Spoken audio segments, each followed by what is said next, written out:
Okay, the Bucks. The Bucks 20 been to playing good. 16. So it was a That's low scoring game. it's the only Florida NFL team that's worth watching right now. Well, at least the Dolphins can blame injuries. It's true. I mean, we're dealing with some too, but it's Oh, just I want to say as we're not as worse off. Not as worse off. We should be playing better. oh I don't know at man. this point. If we don't turn it around, I think heads are gonna roll. That's just the bottom line. Yeah, yeah, it's looking like a bad bet. But what are you gonna do? Yeah. Hindsight's Yeah. 2020, right? Yeah. So Take it week by week. Let's just win a game. Go from there. yeah, I mean, watch out. to be honest with you, Jose, I think about our 2022 season where we were, I want to say we got off to an 0-3 start, and then we ended up going. I think we finished off. What was it, 9-7, and then we made the playoffs. So, Oh, that was the infamous who's gonna screw this up more, the or no, we were Jags or the 3-7. Chargers? We were 3-7 at one point, and then we won out, and then went to the got into the playoffs, the wild card, which we won. We beat Tennessee, or no, I'm sorry, No. we beat the That was the Chargers, that was the which Chargers was game. a crazy game. The freaking really cold game. And then we played uh the We got Chiefs, and mollywops. we got yeah. And Yeah, it got was a close-ish game. But we hurt Mahomes, and he ended up playing on one leg and beating us, so there you go. But anyways, well, I'm living in the that past. actually works out. That actually segues pretty nicely talking about one leg that, uh Right. Well, so let's dive into it. For those of you that might be joining us for the first time, welcome. Uh, I'm Ray Walters. I'm with EPICompliance. I'll be your host for today's webinar session, and I'm host with my co-host here, Jose Delgado. For those of you that don't know, Jose has over 17 years of healthcare experience and in healthcare consulting.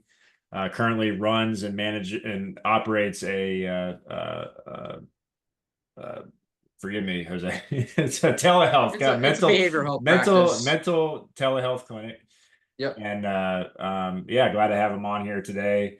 And this topic that we're going to be discussing, this was actually for once brought to our Our attention by first one of our attendees, who we always ask at the end of each webinar if you guys have any topics you'd like us to discuss. We're always open to that. And this one was mentioned in our previous webinar, and today we're going to be talking about record keeping essentials for HIPAA privacy officers. Dawn, what was yours again? Ray lost it. Yeah, Don, you did mention a topic I believe in the past, and A couple weeks ago. I thought I had written it down. Maybe I lost a sheet of paper that I had, but I couldn't find it. So, Don, let us know your topic as well that you'd like us to discuss in the future, and we'll make it happen.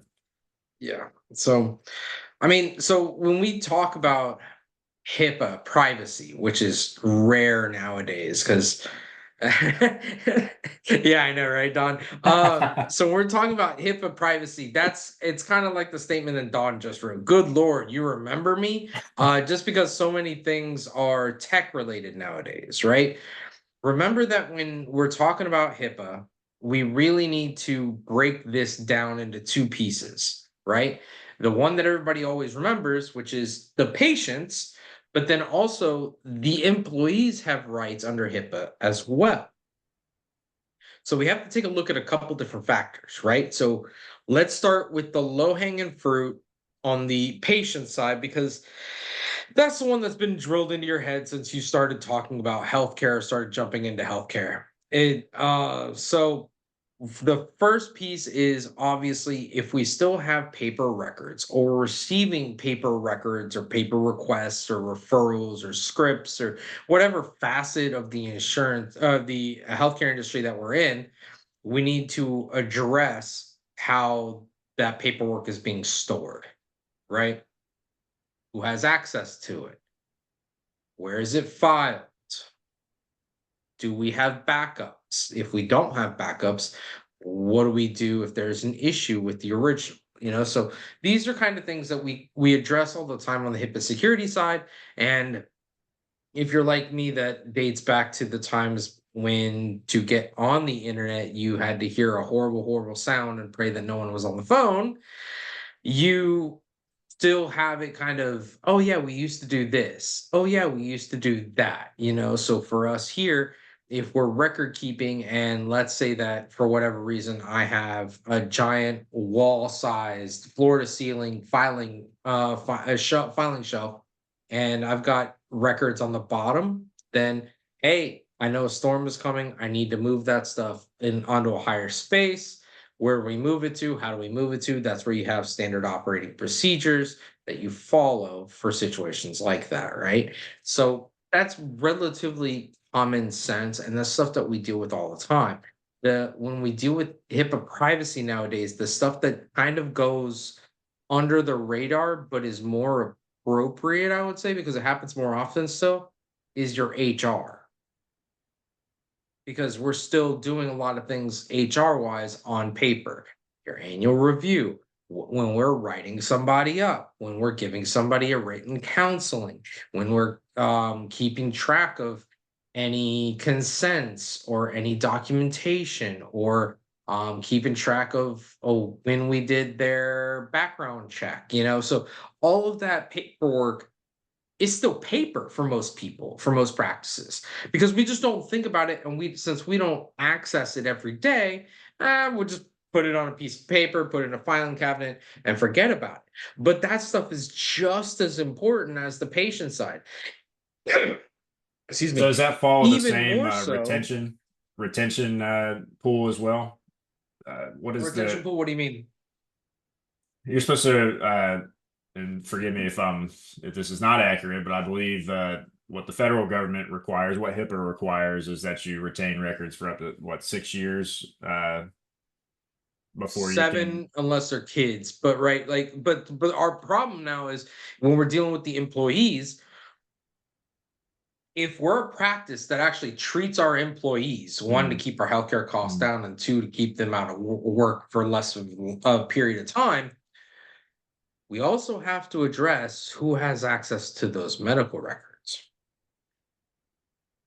So when I look at the HIPAA privacy conversation, nowadays it's far more of an interesting conversation slash pain point slash area of weakness on the HR side than on the actual patient side. So, you have the conversation of, all right, should I keep my employee medical record along with my employee performance record? Probably not. And in most cases, you're still using an EHR. So it really doesn't matter, because then they become a patient. But then, is your system able to lock those employee records so that way the other employees don't see it? You don't, there's it's just a reality of, do I want my staff or my team being able to see everything that's going on? Even though 9 times out of 10, you're gonna have the employees that know their birthdays, where they were born, their social security, their debit pin, their blood type, like all the random crap that you learn about somebody from being with them more than you are with your spouse.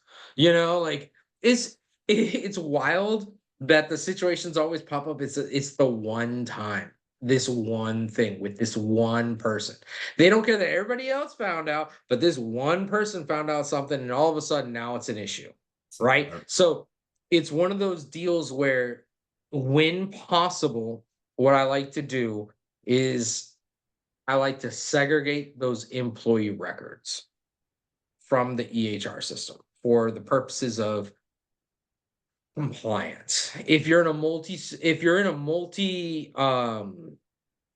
multi-location practice, I highly recommend that employees go to a different location to be seen, because they don't deal with those employees all the time.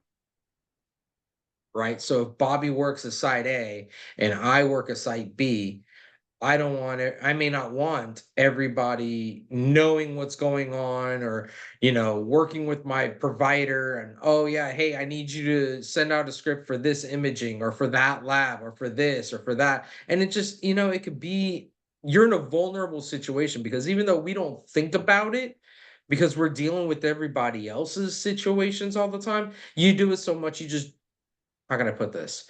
With, not to be blunt, but it is the English language, it's a very technical language. We dehumanize patients. We just don't think about it.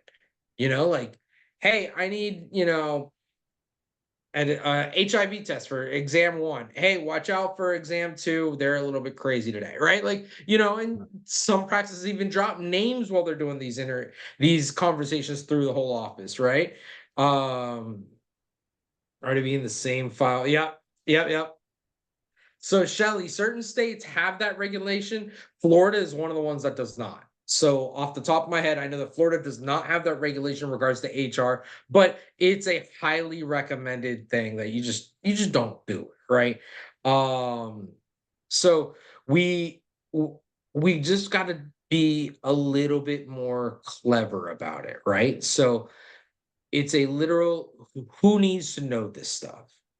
If it's just a Z pack because you're getting seasonal allergies, nobody cares. Get the Z pack script in right away, so that way you can be functional by 10 a.m., right? You don't want to deal with that. Sure. But if it's something that's a little bit more intense and you're a specialty that is a little bit more, special than just like a primary care that deals with a little bit of everything, yeah, yeah, absolutely. That no, it Oh yeah. absolutely is. It absolutely is a HIPAA violation, Shelley. But then the trick is, how do I prove malice, right? If that same employee, like I was using earlier, everybody else knows all of this information, but the one person that looked at it was the one person that didn't know it, I'd have a hard time arguing defending that employee. You know what I mean? So the easiest thing again is, like we were talking about, have it either segregated in the EHR or just do it as a paper record. But what we want to do is we want to go and make sure that our employees know that we care about them as much, if not more so, than our normal patients, right? So, and the providers and most providers tend to be pretty good about that with inner office stuff. Like, oh yeah, hey, you need this. All right, let me see you real quick. Okay, I'm sending the script in. You know what I mean? Like, it's a really, there aren't many benefits to working in healthcare, but that has got to be one of them, the professional courtesy, right? Of So, course. how do we just protect and make sure that that stuff is squared away? We can always use the metal lock box. Yep, will always be, absolutely, Shelly. The keeper of the records will always be to blame. But if you're in a practice that's less than 20 people, the keeper of the records is your HR person, is your compliance officer, is your office manager, is It's everything. perhaps even the spouse of one of the providers. You know what I mean? Like, they have so many hats that one person is wearing. It's just hard to do it all. In a larger practice, there's no excuse. In a multi location setting, no excuse, because there's plenty of places to put that stuff. There's plenty of ways to treat that information or treat the employees properly as patients, right? But again, we're still diving into, when we're talking about HIPAA privacy, those three facets. Or like, we only went to one side of it, employees, and then we split it into the two pieces, right? Because we can even go further.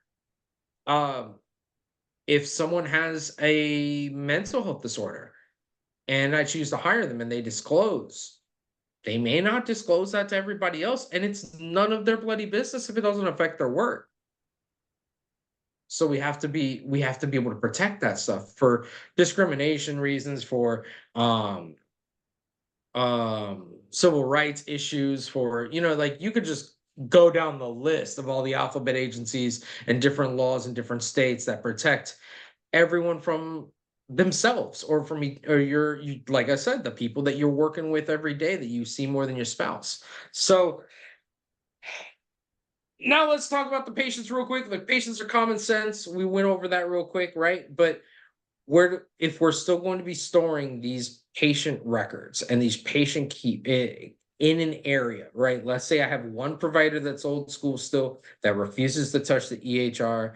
I feel bad for that billing company. I feel bad for everybody that's got to send and receive orders and scripts and all that fun stuff. But every once in a while, I come across a provider that's just so dug in, right? Where are we storing these records? Who has access to these records? They may be in a shelving unit in that doctor's office, and that doctor's office is locked. If someone's going to take the records out somewhere, this is just like back in the day. Hey, Bobby's got to go with the doc to the nursing home. All right, well, he's going to take the records that he's going to need because he's going straight from the hospital to the nursing home. All right, well, Bobby's going to sign out on a piece of paper which records he's taking.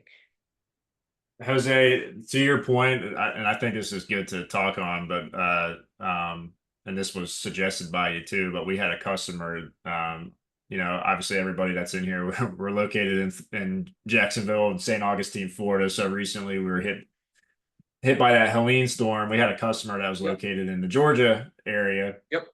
And it's a multi-location practice, and their HIPAA compliance officer actually reached out to us suggesting, hey, we're having some of our practitioners practice from the home setting, and in terms of keeping track of things, they were suggesting keeping track of things on paper. And then Jose, talk about your suggestion and essentially how that helped out So, in that so scenario. this is a HIPAA privacy scenario, right? But Absolutely. there's a caveat to it, as what Ray was alluding to. The second that a governor or president or county commission or mayor puts your area under a state of emergency, it's not that the rules don't apply, but they're paused. So, to the best of your ability, you want to operate like normal. But if you're not able to, it's better for you to be able to operate than not at all, is the kind of the way that they look at it, right? So, for this scenario, it was something to where, was it okay for the providers to have patient names and phone numbers and records on them so they could do their job? And the answer is, it's how we used to do it in the 90s. It's how we used to do it in the 80s, 70s, 60s, early 2000s, even, if you know what I mean, while we're transitioning to EHRs. So it's just a matter of how is that information being protected? And my bigger concern after seeing what Helene actually pulled off in the areas that it did was, are those records safer with the provider or with the office?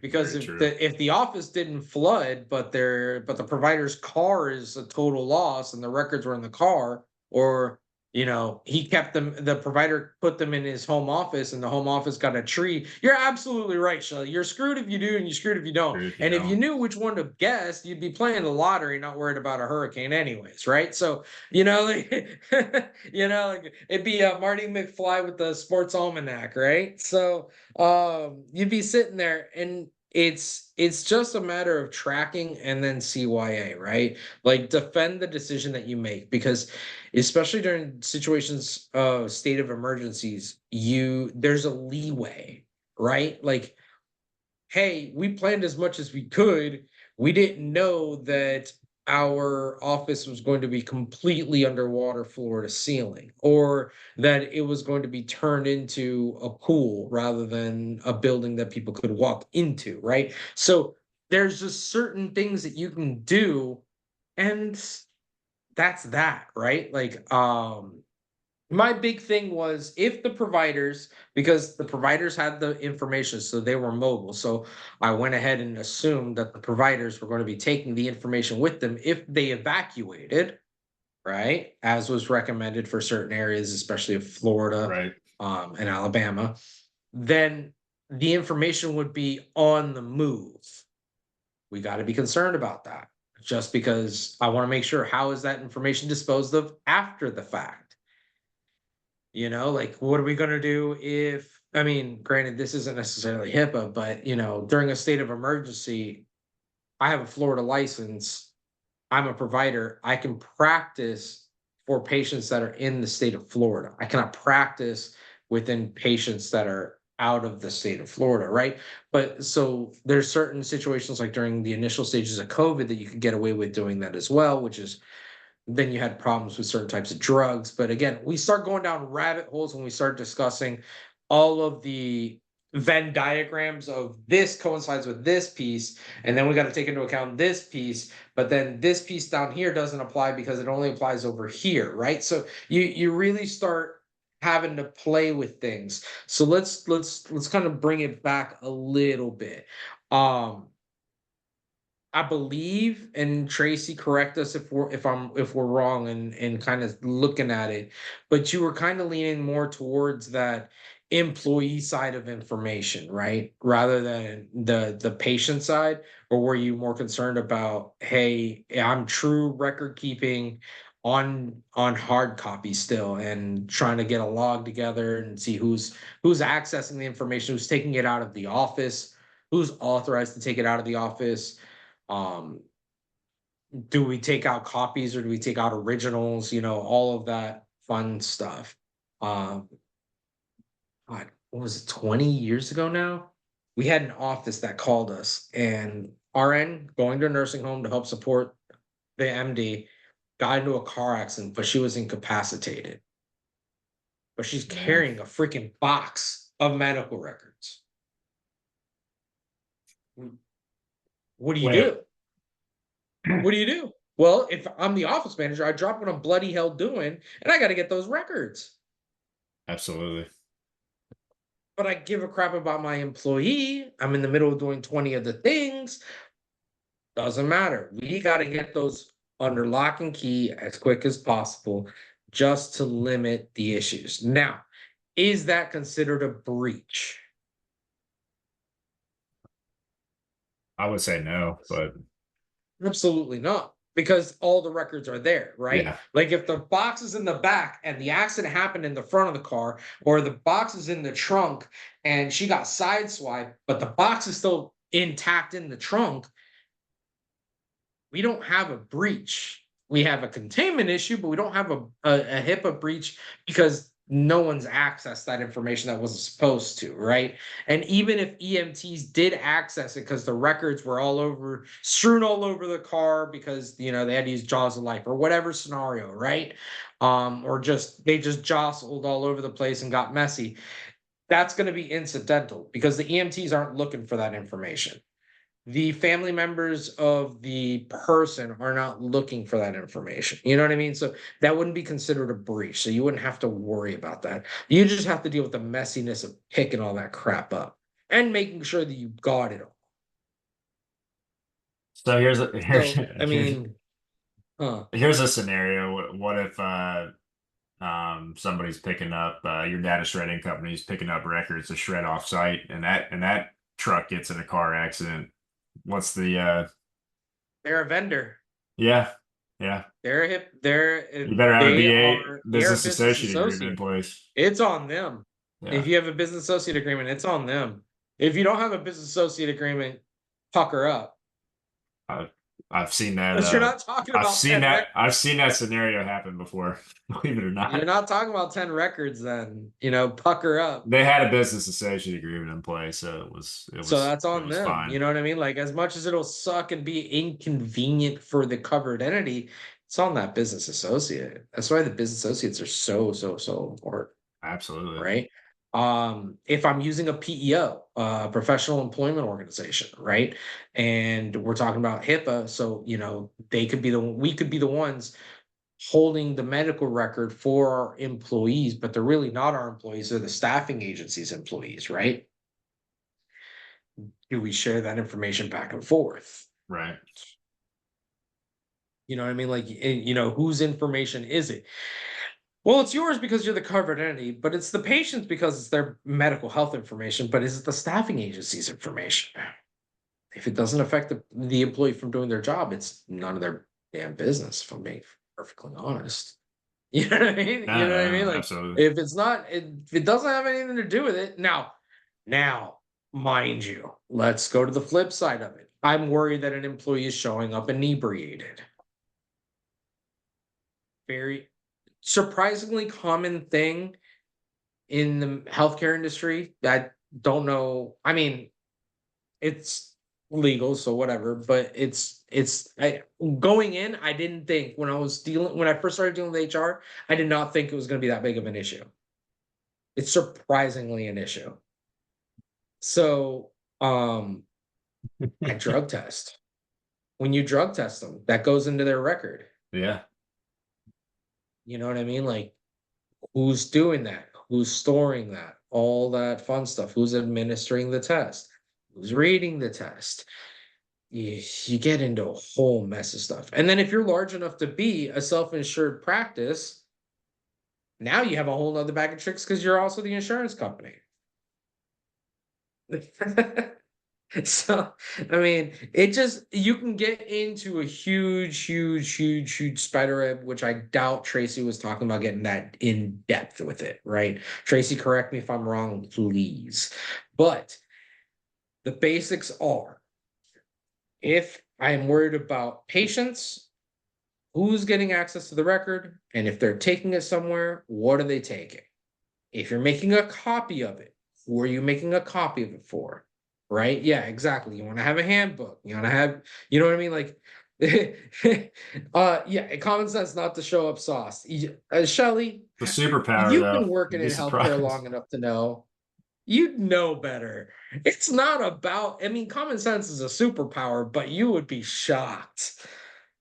Absolutely shocked. And I'm not saying that it's just front desk people.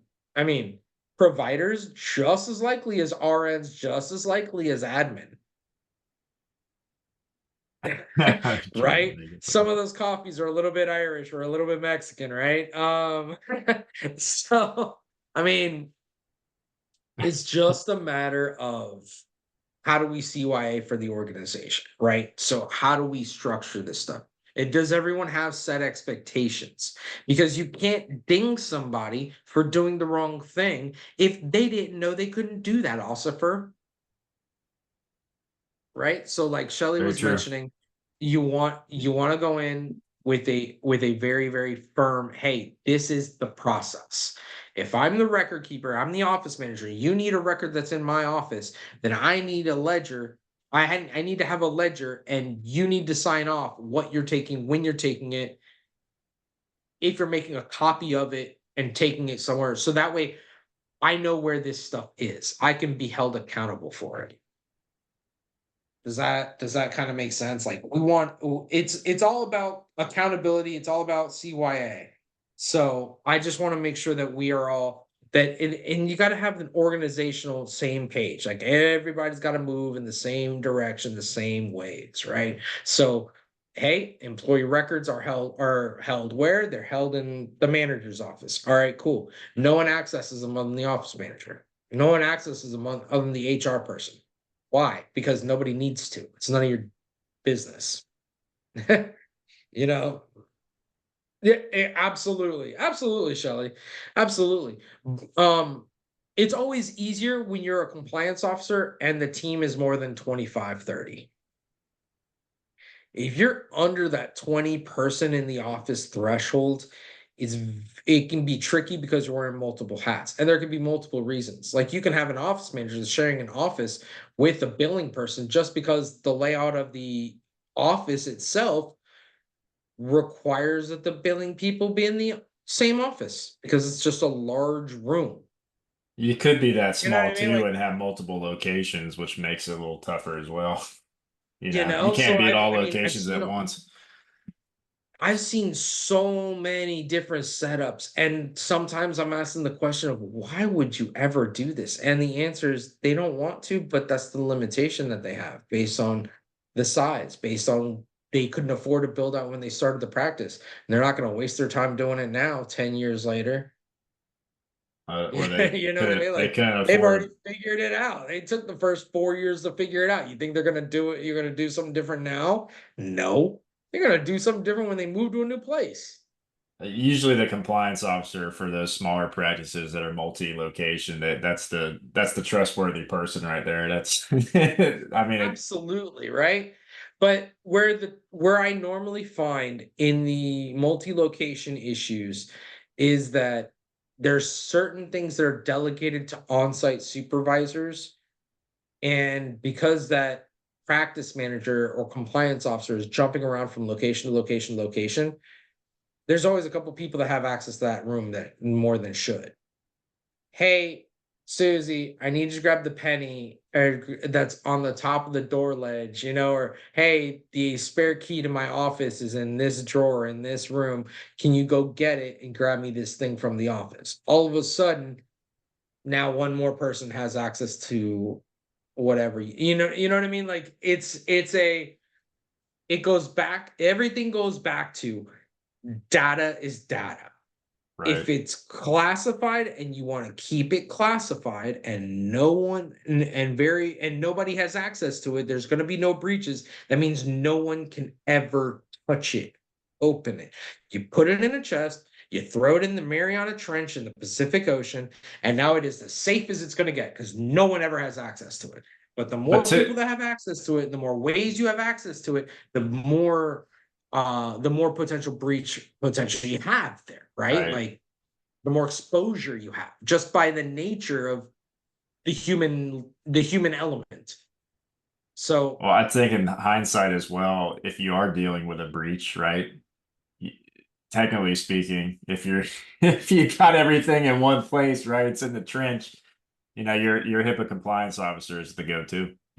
That yeah, oh yeah. I mean, yeah, now they're again, running there's some point. people, yeah, I mean, there's some people that have refused to move their hard copy paper or hard copy records from existence, and instead of scanning them, they've got them in a storage unit somewhere, right? All right, well, who's going to access that storage unit? Who's going to get that record?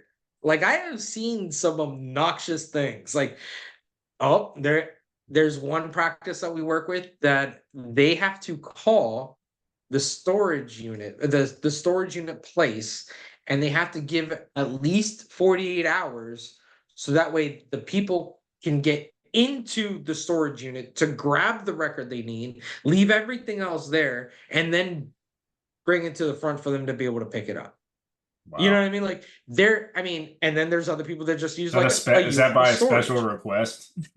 Yeah, and then some people just use a U-Haul storage. You know what I mean? Like again, a U-Haul storage is perfectly fine as long as everybody doesn't know that it's in a U-Haul storage. I would argue that the majority of the smaller practices are probably using their attic upstairs Absolutely. until that runs Absolutely. out of space. And then, Ray, I go back. One of my first jobs in healthcare was prepping records Dr. for destruction. And my buddy and I would spend every summer through middle school Throw it from in the fifth grade attic. to ninth grade. We would spend every summer up in that attic just BSing, hanging out, listening to music, and just getting records prepped and seeing some crazy stuff that was going on in these people's records because we had to go through it and separate. We had to separate the X-rays, separate the MRIs, take out all the staples. Like Were they in oh, baker's boxes or what? no, they were in. So this practice had set up the attic tall enough to where you could walk in, and it had shelving from floor to ceiling the whole length of the office and on both sides. So we would have to go through, okay, what's 7 years old? Right. Okay. And then we start pulling it Well, because, yeah, oh, yeah. the person was smart enough to at least write the year on the box. Probably not the case I mean, for you're not some. just looking at the year, you're looking at, the what letter. I mean, there's Right, certain right, letters right. that, I mean, yeah, we figured that stuff That's out real truly quick, that's right? truly Let's a split the fun. alphabet. I'll take A through, and we split it right down the middle, Uh, right? Like A through L, and he'd have M through Z, and then all of a sudden I'm done super fast, and he's on S. Like, yeah, like it's you just. got the short end or the So long it's end. I'm just, sorry. In this yeah, case, man. So I mean, it just goes back to the same thing, right? Like it's all about liability. All right. Do we know where our holes are? Is it an actual weakness if we know that that hole is there? right, You know what I mean? Like, um, I teach martial arts. I love martial arts, right? And so I teach my students, hey, if you ever see somebody fight Muay Thai, they have a very distinct prep stance that everybody has probably seen before, where their arms look like they're hanging on a motorcycle about shoulder width apart, and it just opens up shoulder to hip, wide open square for you to just beat the crap out of them, right? You don't think they know that giant hole exists? They prep for it. It's a distraction. It's not even a distraction. It's a bait almost, right? Like, Oh yeah, okay, they I want you to know, go I there. know I can only protect certain things, so I'm not gonna protect this, and I'm just gonna lean into it, right? But I'm gonna have plans for that. So this is the Right. same thing, right? So I mean, if you have a practice where your providers don't travel, so there's no reason to take the records out of the office, then you don't really need a ledger or to be worried about employees taking medical records out of the office. You don't need to be worried about employees taking employee medical records out of the office. Why? Because there's no multi-office location. So why are you in here? You know what I mean? Like, done. So now this ledger is just, hey, this lawyer needs this record because of a car accident. Or this workers' comp attorney needs this because this. Or, you know what I mean? Like, or a specialist needs this. Now you have the ledger for something specific, and you know, okay, this person took this out to make a copy, to scan it, to print it, to what, send it, email it, whatever the case may be, right? So we just have to train and know where all that stuff is. On the employee side, the only people that should be touching that stuff are the owners of the practice in regards to hiring, firing, Sure. the supervisor for that employee, and the compliance officer slash HR person. That's it. Like, and honestly, if they haven't done anything wrong, the compliance person isn't even really involved because that's all HR. Hey Tracy, by the way, I don't know if you saw this, Jose. She said all record requests goes through her.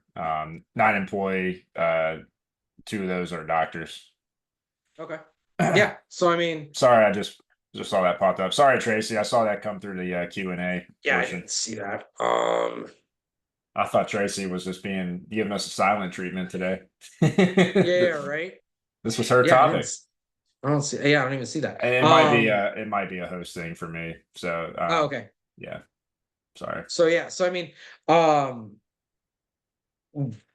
in Tracy's case, yeah, I mean, like the only person that would have access to it then is her and the owners of the practice, and that's perfectly acceptable.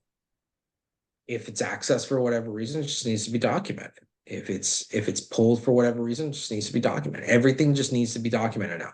Nowadays, everything is all about the documentation, not just when we're billing insurances, but when we're CYing for compliance.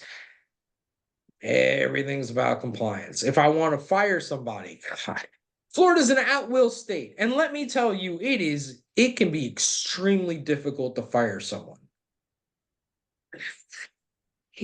Like how does it now will state, but I've got to go through all these hoops and hurdles just to prevent a lawsuit. I mean, I it's right, That was Charlie. So I Texas. mean, I'll take it even one step further. You ready for this one? I am a male.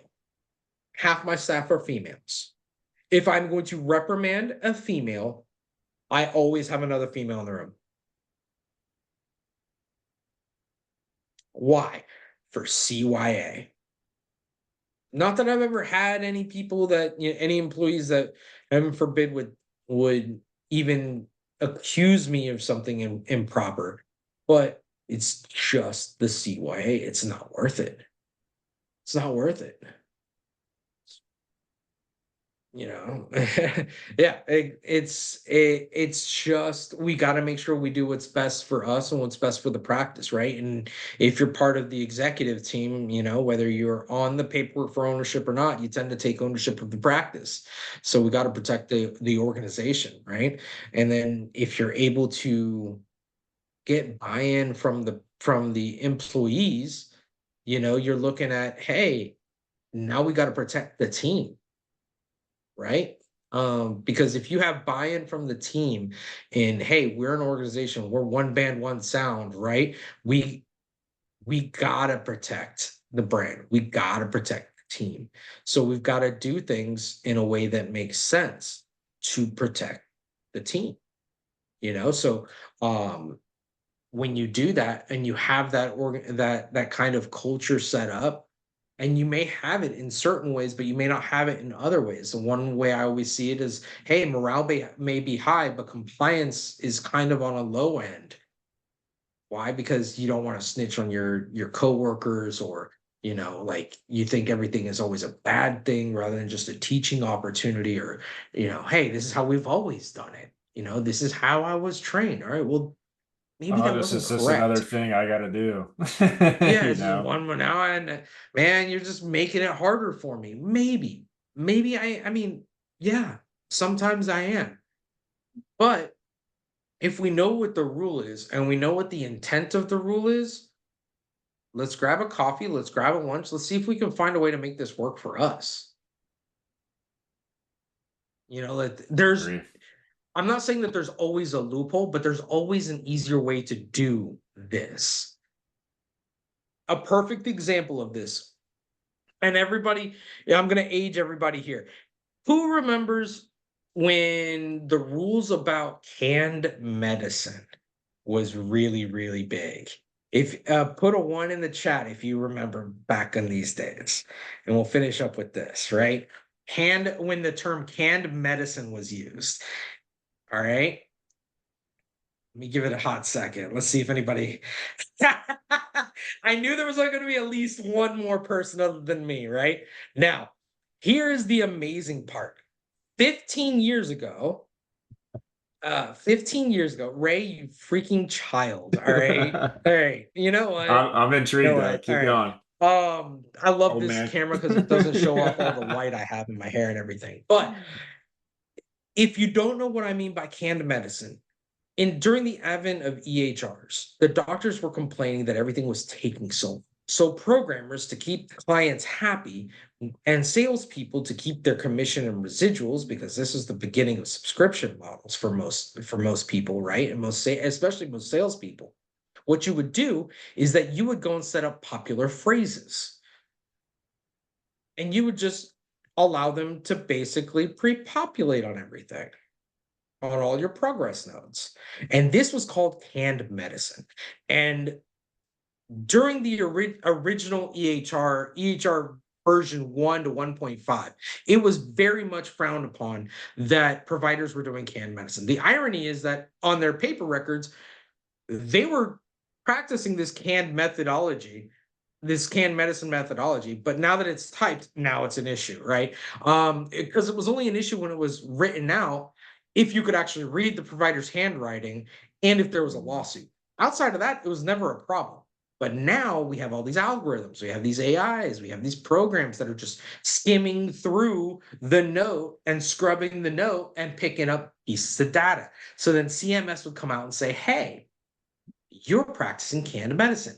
That's a no-no, because now you're not actually seeing the patient.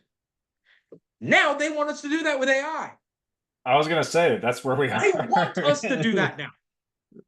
Come After full they circle. beat it out of us 15 years ago, now they want us to do it. Now they're talking about, oh, well, now AIs can do all this, blah, blah, blah, blah. Why do you think, Ray, that EHRs for so long, right, especially before ICD-10, but during the transition, everybody's worried about, oh, remembering the codes, because ICD-10 is going to be a huge code set, which it is. All the programmers did, and all the management teams did, and all the practices was just got together and just picked out a block of the 20 codes that they use in their practice all the time. And that's Yeah. that. Yeah. And now it's just on a short list that the provider just boop, boop, boop, boop, and move on. And that's how we beat the whole system. Yeah, Using yeah. Oh macros. yeah, yeah. Oh yeah. I mean, it is crazy that now you can use whole phrases, and it's recommended that you use whole phrases to make sure that you're covering your bases on the notes, right? So one of them could be, let's say that I'm still using, as a provider, I'm still using a dictation device, right? I have some providers that'll go dictated but not read. So that way the dictator or the text or the speech to text boop, boop, boop, boop, boop, and then they sign it and be done with it. But at the bottom, they put that dictated but not read piece just to cover their case, just to cover their keister in case something is not understood correctly or spelled correctly, or the syntax in the sentence isn't correct, right? Like now we can use, and we do use, and you should be using your progress note as essentially a bloody checklist to make sure that your provider is hitting all the notes that they need, so that way you can hit the macro and MIPS measures. You know, hey, did we talk about smoking cessation? Did we talk about diabetes? Did we talk about weight loss? Did we talk about this? Did we talk about that? You know what I mean? Like, if you're doing a controlled substance, did we talk about the adverse reactions of being on a controlled substance, what they should be on and what they can't be on when they're on these controlled substances? Did we discuss, that if it's a habit forming drug? Did we discuss if this is FDA approved or is this off label? Like, all of these different checklists, now it is completely normal, expected, and demanded that we do it, even though 15 years ago weren't supposed to do it. It's wild. In It's full circle. wild, man. It's absolutely wild. Thank you, Shelly, for being the only one to admit it. I always like to I always like to go and shout out us originals, us OGs. Hey, I admitted that I Because didn't know. oh, I know. The shoot. I mean, we stopped using that phrase when you were in elementary school, right? Jeez. So I mean, Man. it's just HIPAA privacy isn't touched on a lot, and I'm glad that we got to touch on it today. But it really is common sense, I even wrote my nursing care plans. Shelly, I know what the CMS 1500 form looks like. What it looks like. I could draw it out for Top to you bottom. with the bubbles and everything. Not back in 93. You're right, not back in 93. Not I don't go that far back. I'm sorry. Good I'm night. sorry, Shelly. But but I mean HIPAA privacy is one that, as much as it's not important because it's not in the spotlight all the time like HIPAA security is, it is just as important, just in a different way. So I would absolutely just remember HIPAA privacy nowadays. It's for anything on paper that has PHI. Nowadays, realistically, it's going to be for your HR stuff more than your patient stuff. So, I mean, but all the rules still apply. Well, Shelly, so the trick is that you need to have a trickle down effect with these fines, right? And be like, Bobby, if you don't do this right and I get this fine, do you know what's going to happen to you? You're going to owe me this BMW. For that. You know what I mean? Like, because that 50K is going to roll right down to you. Mm-hmm. Do you care now? But the problem is that if you say that to a surgeon, they're going to be like, meh. You know what I mean? Like, they're going to say one of two things: you won't, or I don't care. Because I've seen them do both. It is absolutely wild. But anyways, so we're reaching that time, guys.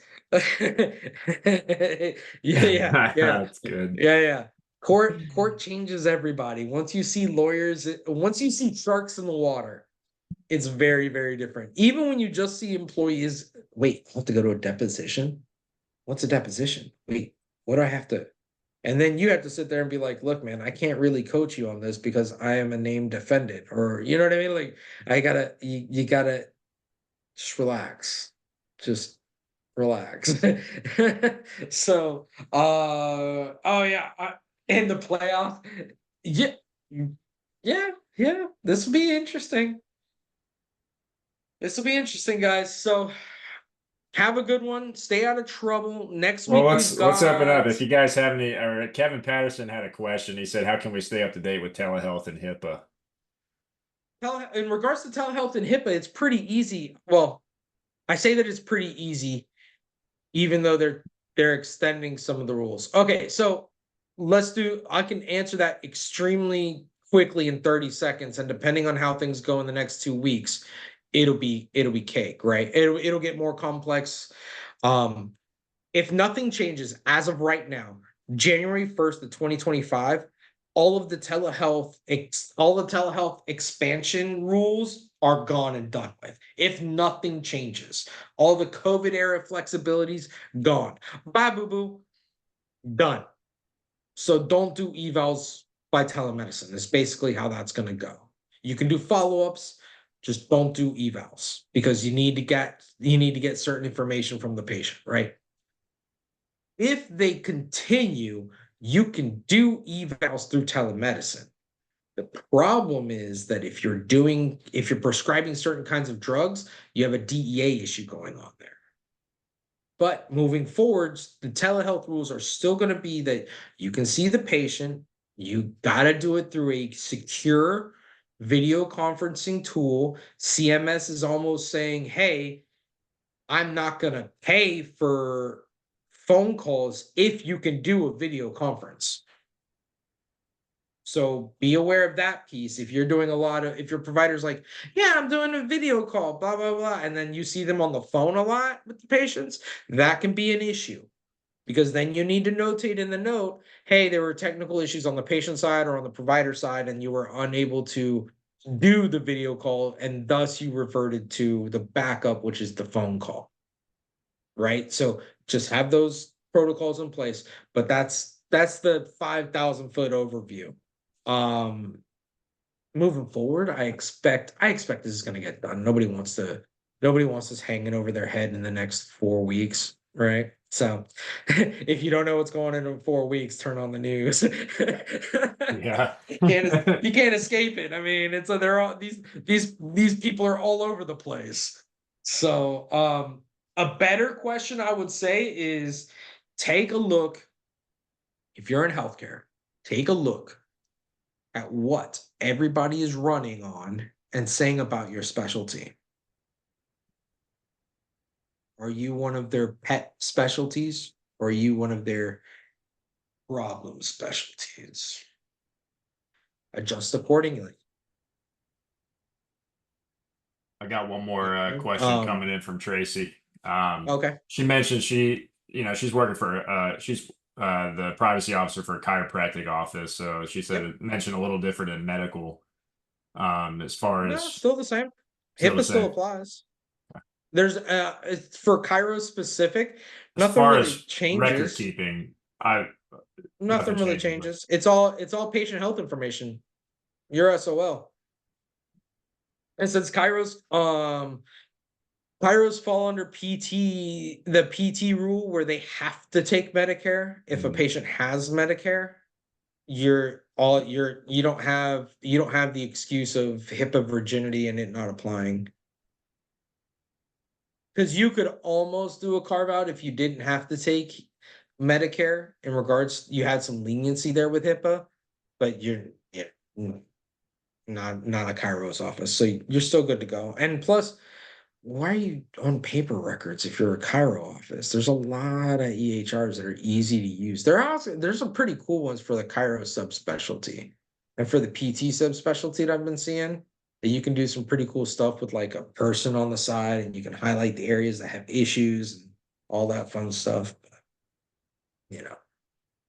it all depends on what you're doing, right? And the business model that you've got. If you're more PIP or you're more insurance or you're more cash.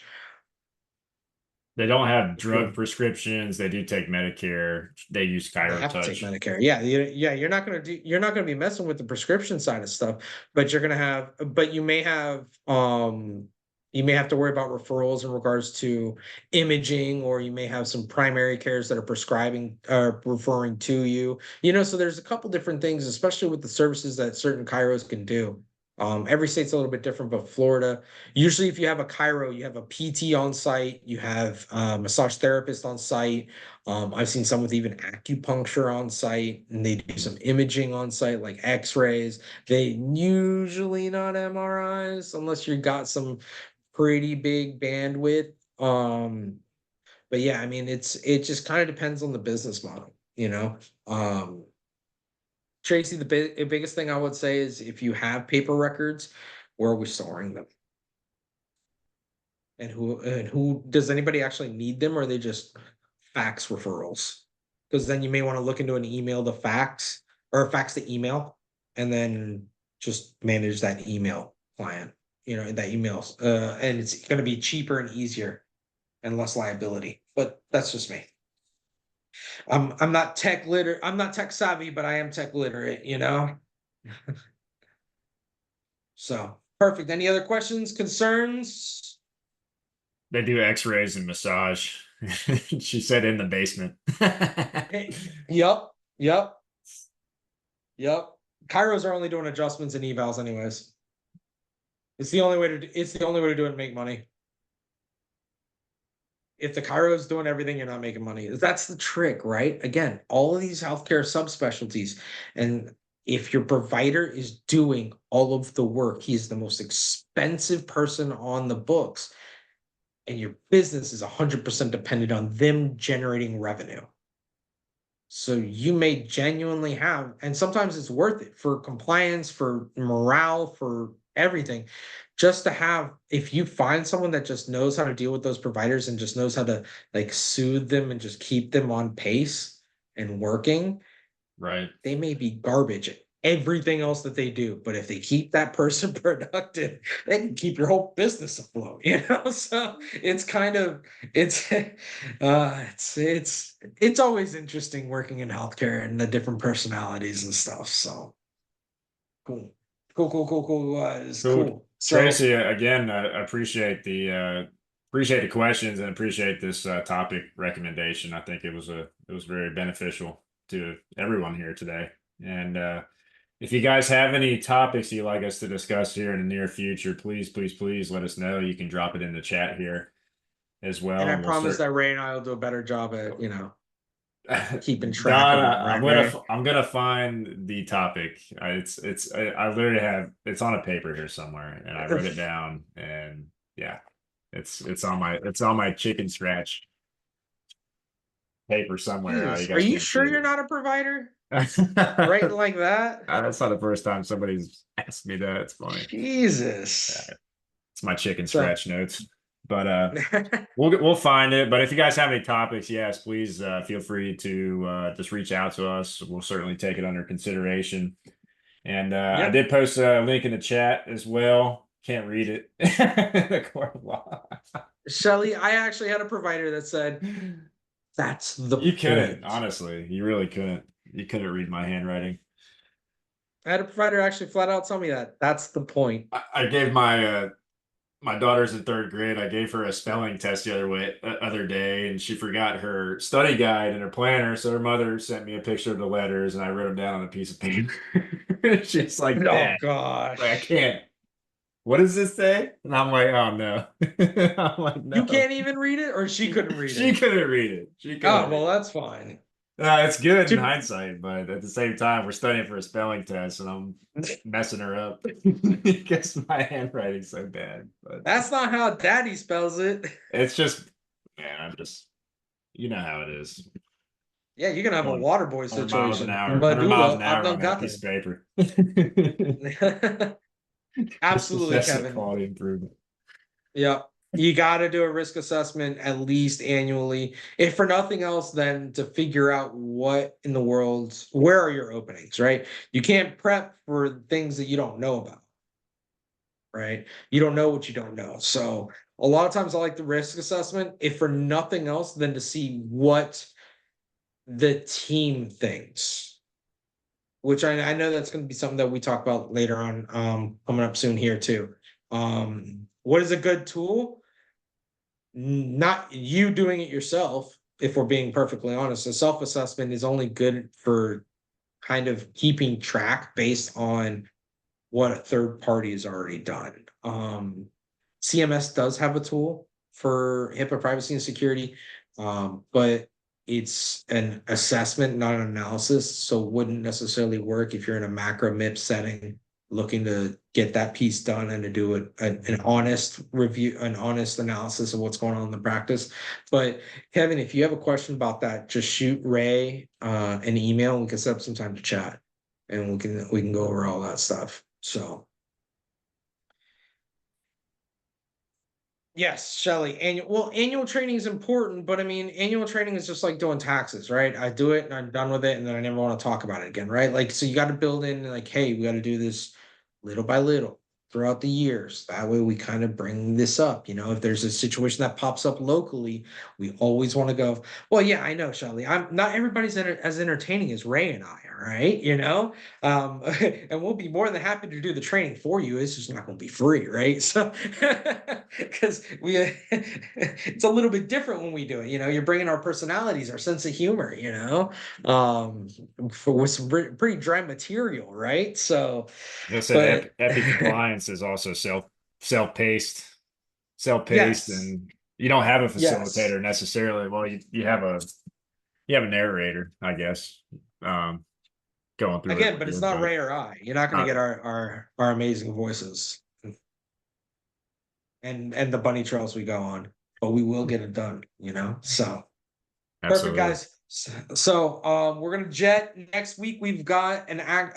We've actually got a guest coming on, and we're gonna be talking to her Wait, not about next week. how it's. Not next week. Huh? Not next Not next next week. week.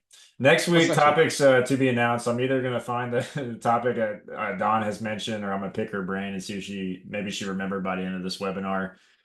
There's Oh, another local issue that we were talking about too, Jose, with Florida Blue and that's Baptist right. Health here in Jacksonville. Uh, Anyways, long story short, Florida Blue and Baptist Health is just a local group here in Jacksonville. They haven't come to terms on a contract, which could have some repercussions, and we're sort of closely keeping an eye on that. So it might be Well, and it's something. Go and ahead. it's kind of leaning into the topic of we're reaching Q4 of the year. Yeah, It now is the time to have the conversation with your executive team if you're going to stay on or try to get onto any plans for the new year. And we'll be expanding on that from the Baptist Blue Cross Blue Shield I just put the conversation. article in chat for you guys. Yep. Yep. But So either way, you guys will receive some correspondence for us with the topic. But to your point, Jose, yes, we will be interviewing Gianni Gonzalez. That's October 22nd. We got her locked in, and that's going to be about credentialing and yep. compliance. So So looking forward to that. But like I said, you guys stay tuned. You guys will receive correspondence to register for next week's event. Hope to see you there. I sent it earlier, but if you guys, or if you, again, we've been doing these videos, these webinars since October of last year. There's plenty of content. If you're just joining us today, please like and 52 of subscribe. them. Yeah, please like and subscribe to our YouTube channel. Check out our other videos that we've done. I'm sure there's something in there that is beneficial to you. And like I said, if you guys have any other topics, feel free to let us know, and we'll certainly look to discuss. Other than that, Jose, I appreciate your time as always. Yeah. Everyone, appreciate your Thanks for having me, participation. guys. Thanks for being with us. We'll see you guys next Tuesday. Bye. Take care.